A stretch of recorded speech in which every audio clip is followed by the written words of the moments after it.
Bismillahirrahmanirrahim. Assalamualaikum warahmatullahi wabarakatuh. Perkenalkan, nama saya Noni Sintani, NPM E1D019023, merupakan praktikan dari Praktikum Ekonometrika, shift hari Senin jam 9 pagi. Adapun video presentasi kali ini, saya buat guna memenuhi tugas individu Praktikum Ekonometrika. Adapun topik yang akan kita bahas yaitu model dengan variabel beda kala atau Lage variable dan spesifikasi modelnya. Nah, bagaimana hasil estimasi dan juga interpretasi hasilnya? Langsung saja simak penjelasan pada setiap bagian babnya. Pada bab 1 pendahuluan, terdapat latar belakang masalah, rumusan masalah, dan juga tujuan masalah. Langsung saja pada bab 1 latar belakang masalah. Adapun masalah yang melatar belakangi yaitu ekspor menjadi penting karena berperan dalam meningkatkan pertumbuhan ekonomi, sehingga perlu dorongan dari pemerintah agar kinerja ekspor khususnya pada komoditi kakao dapat mengalami pergerakan meningkat yang stabil, karena menurut data tahun 2013 hingga 2017 cenderung mengalami penurunan. Oleh karena hal tersebut, penelitian ini mencoba untuk mengetahui apakah faktor-faktor yang mempengaruhi volume ekspor kakao Indonesia. Salah satu faktor yang mempengaruhi ekspor adalah produksi. Produksi merupakan langkah untuk membuka penawaran, sehingga dapat memenuhi permintaan pasar baik domestik maupun internasional. Pada tahun 2011, produksi kakao telah mencapai 712.231 ton. Kemudian, terjadi kenaikan pada tahun 2012, yaitu sebesar 740.513 ton. Dari data tersebut diketahui bahwa perkembangan produksi kakao mengalami fluktuasi hingga terakhir, yaitu pada tahun 2017, yang tercatat sebesar 657.050 ton.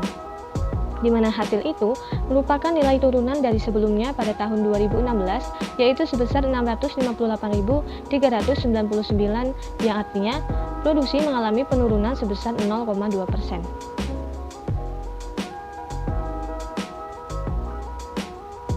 Harga biji kakao selama 5 tahun dari 2013 hingga tahun 2017 terlihat adanya pergeseran atau pergerakan yang fluktuatif. Pada tahun 2013 hingga tahun 2015, harga biji kakao dunia mengalami kenaikan dari harga tahun dasar sebesar 2,44 US dollar per kilogram menjadi 3,14 US dollar per kilogram pada tahun 2015. Kemudian harga mengalami penurunan lagi setelahnya sampai pada tahun 2017 hingga mencapai harga sebesar 2,03 US dollar dengan presentasi penurunan hingga 35%. Sehingga kita dapat mengetahui bahwa selain variabel harga, perdagangan internasional juga dipengaruhi oleh nilai tukar atau kurs. Dalam perkembangan perdagangan internasional, terdapat alat penting untuk melakukan transaksi, yaitu valuta asing. Karena perdagangan suatu negara dengan negara lain memerlukan mata uang yang sama, sedangkan kurs merupakan harga mata uang suatu negara terhadap mata uang negara lain. Dalam hal ini sering digunakan yaitu dolar Amerika. Sekitar 80% dari produksi kakao Indonesia diekspor ke pasar internasional. Namun permasalahan yang terjadi yaitu jumlah ekspor kakao Indonesia berfluktuasi dengan kecenderungan menurun dalam 10 tahun terakhir. Dan hal ini menunjukkan bahwa nilai tawar komoditas kakao kurang optimal. Sehingga masalah ini menarik untuk dikaji dalam mengetahui faktor apa saja yang mempengaruhi ekspor kakao Indonesia. Nah, dari latar belakang tersebut, kita dapat merumuskan sebuah masalah yang akan kita kaji. Yang pertama yaitu, apakah produksi biji kakao Indonesia berpengaruh terhadap volume ekspor kakao Indonesia? Yang kedua, apakah kurs rupiah terhadap dolar berpengaruh terhadap volume ekspor kakao Indonesia? Dan apakah harga biji kakao internasional berpengaruh terhadap volume ekspor kakao Indonesia? Dari rumusan masalah dan juga latar belakang yang telah diuraikan, maka kita dapat mengetahui bahwa tujuan yang akan kita pecahkan yaitu untuk mengetahui apakah produksi biji kakao Indonesia berpengaruh terhadap volume ekspor kakao Indonesia. Untuk mengetahui apakah kurs rupiah terhadap dolar berpengaruh terhadap volume ekspor kakao Indonesia. Dan tujuan yang terakhir yaitu untuk mengetahui apakah harga biji kakao internasional berpengaruh terhadap volume ekspor kakao Indonesia. Itulah tujuan, rumusan masalah, dan juga latar belakang yang melatar belakangi dari analisa penelitian ini. Nah, untuk mengkaji analisa penelitian ini, kita perlu menentukan metode penelitian yang ada. Sehingga pada bab 2 ini terdapat metode penelitian, di mana terdapat jenis data. Data yang akan kita teliti yaitu data time series, di mana data ini meliputi data volume ekspor kakao dari tahun 1980 hingga tahun 2017. Data time series ini kita peroleh dari sebuah sumber data, di mana sumber data tersebut diperoleh dari sebuah skripsi yang berjudul Pengaruh Produksi, Kurs, dan Harga Kakao Internasional terhadap Ekspor Kakao Indonesia yang disusun oleh Alfisyar Dwi Aurul pada tahun 2019.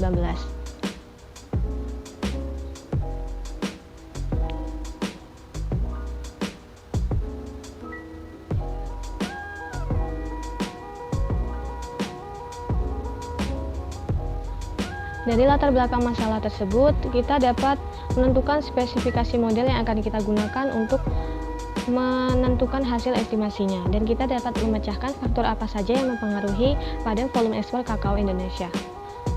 Nah, model yang kita gunakan adalah model dengan variabel beda kala atau Lesch variable, di mana secara umum persamaannya yaitu Y sama dengan F dikali X1, X2, X3, sedangkan untuk mengestimasinya menggunakan software Shazam, kita ubah ke dalam bentuk double log, yaitu ln Y sama dengan beta 0 ditambah beta 1 ln X1 ditambah beta 2 ln X3, maksud saya ditambah beta 2 ln X2 ditambah beta 3 ln X3 ditambah ET, di mana Y yaitu volume ekspor kakao dalam satuan ton, beta 0 merupakan konstanta, beta 1, beta 3 merupakan koefisien regresi sampai masing-masing variabel X1 hingga variabel X3. X1 merupakan produksi kakao dalam satuan ton, X2 merupakan kurs rupiah terhadap dolar dalam satuan rupiah per US dollar, kemudian ada X3 merupakan harga kakao internasional dalam satuan kilogram per US dollar, dan juga ada ET atau error term yang merupakan tingkat kesalahan. Dari spesifikasi model tersebut, kita dapat mengetahui hipotesis masing-masing pengujiannya, yaitu di sini kita terlebih dahulu akan melakukan uji heteroskedastisitas dan juga uji autokorelasi, di mana hipotesis heteroskedastisitas yaitu jika chi-square hitung lebih kecil dari chi-square tabel, maka tolak H1 terima H0, sehingga tidak ada masalah heteroskedastisitas pada data yang kita olah. Namun jika chi-square hitung lebih besar dari chi-square tabel, maka tolak H0 terima H1, sehingga ada masalah heteroskedastisitas. Uji selanjutnya yaitu autokorelasi, di mana hipotesisnya jika Darwin-Watson lebih kecil dari 2, maka tidak ada masalah autokorelasi. Namun sebaliknya, jika nilai Darwin-Watson lebih besar dari 2, maka terdapat masalah autokorelasi. Dari spesifikasi model yang telah kita pilih, kita telah melakukan estimasi menggunakan software Shazam terhadap data time series yang telah kita siapkan. Nah, sehingga pada bab 3 ini terdapat hasil dan pembahasan, di mana kita akan membahas hasil dari nilai R-square, hasil dari uji heteroskedastisitas, autokorelasi, dan juga akan membahas mengenai pengaruh masing-masing variabel. Yang pertama di sini ada R-square, di mana nilai R-square sebagai indikator ketepatan model yang digunakan dalam analisis sebagai berikut.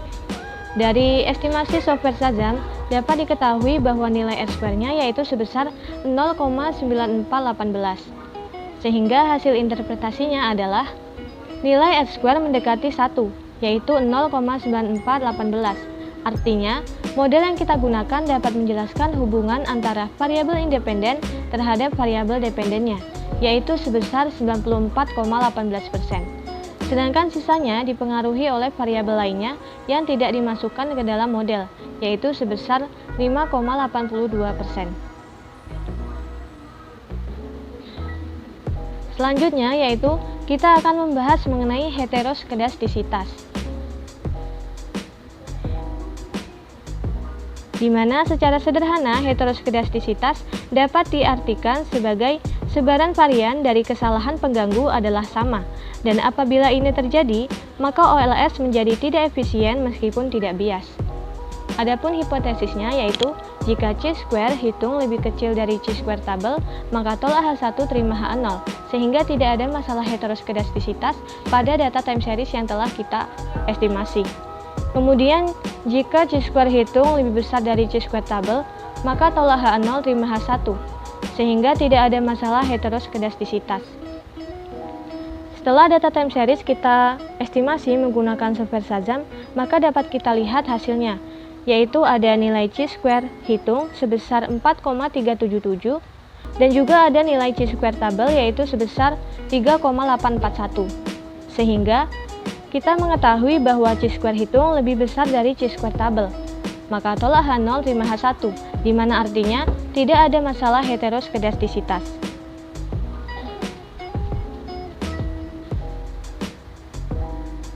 Selanjutnya yaitu untuk mengetahui autokorelasi.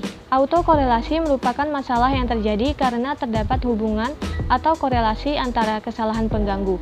Untuk mengetahui permasalahan autokorelasi, kita dapat melihat dari nilai DW atau Durbin-Watson. Jika Durbin-Watson nilainya lebih kecil dari 2, maka tidak ada masalah autokorelasi. Nah, dari data time series yang telah kita estimasi menggunakan software Shazam, maka diketahui bahwa Durbin-Watson yaitu sebesar 0,5581. Maka hasil interpretasinya yaitu pada data yang dianalisis di atas diketahui nilai DW yaitu 0,5581, sehingga tidak terjadi masalah autokorelasi dikarenakan nilai Durbin-Watson lebih kecil dari 2. Selanjutnya di sini kita membahas mengenai pengaruh masing-masing variabel, di mana analisis pengaruh variabel dilihat dari nilai p-value-nya.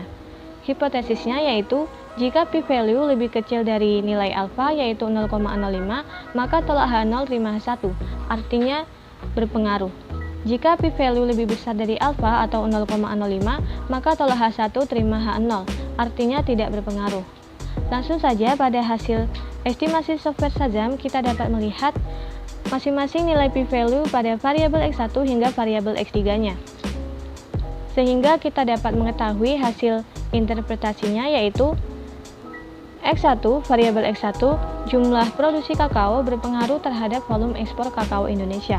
Hal ini dikarenakan nilai p-value sebesar 0,002 lebih kecil dari nilai alfanya yaitu 0,05, maka tolak H0 terima H1, yang artinya variabel jumlah produksi kakao berpengaruh terhadap volume ekspor kakao Indonesia.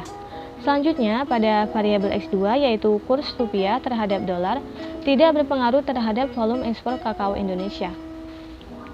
Hal ini dikarenakan nilai p-value-nya yaitu 0,021 lebih besar dari nilai alfa yaitu 0,05, maka tolak H1 terima H0, yang berarti variabel kurs rupiah ini tidak berpengaruh terhadap jumlah produksi, maksud saya terhadap volume ekspor kakao Indonesia.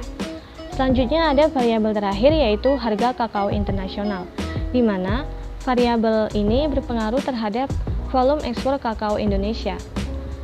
Dapat kita lihat bahwa nilai p-value pada variabel X3 yaitu sebesar 0,000 sehingga lebih kecil dari nilai alfanya yaitu 0,05, maka tolak H0 terima H1, yang artinya harga kakao internasional berpengaruh secara positif atau signifikan terhadap volume ekspor kakao Indonesia.